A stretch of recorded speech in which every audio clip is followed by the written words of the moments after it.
Hi everybody, Susie Buck here at Misty Meadows, and this is Finn, and this is just a short little video about how to tie a trail knot. We use this knot sometimes in our classes when we have therapeutic bridles over halters. These are easier to lead by. We also will tie these when we go on trail. Finn gets to move up here and hold.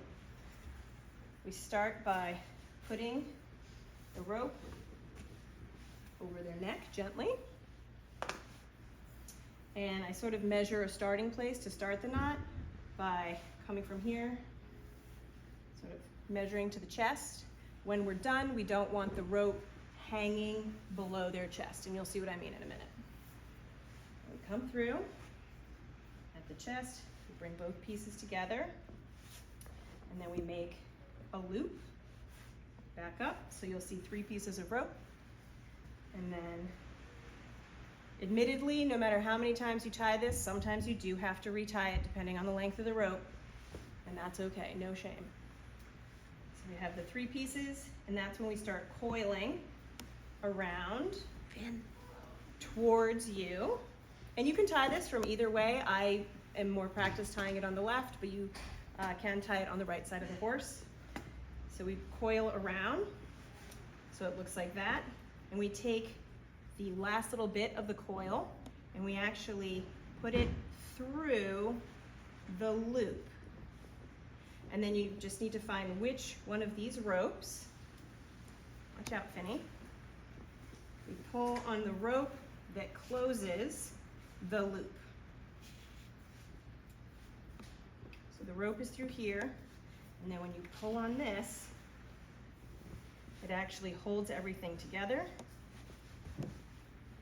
And then you can slide this coil up the neck. This rope is wet, so it's a little hard. There we go. And ideally, the knot should sit in front of the chest, and the coil, or the loop should not hang below the chest. If you needed to, you can make it a little bit looser and put it a little farther back on the shoulders. But you want to make sure, for the comfort of the horse, that the weight of the knot is not being held by their face. And what that means is that if you have the loop around their neck, if it's too long, and the knot, instead of the weight of the knot being supported by the neck, the weight of this knot is hitting them in the nose. So you always want to make sure that this knot is tucked up against them enough that the weight of the knot is hanging on their neck.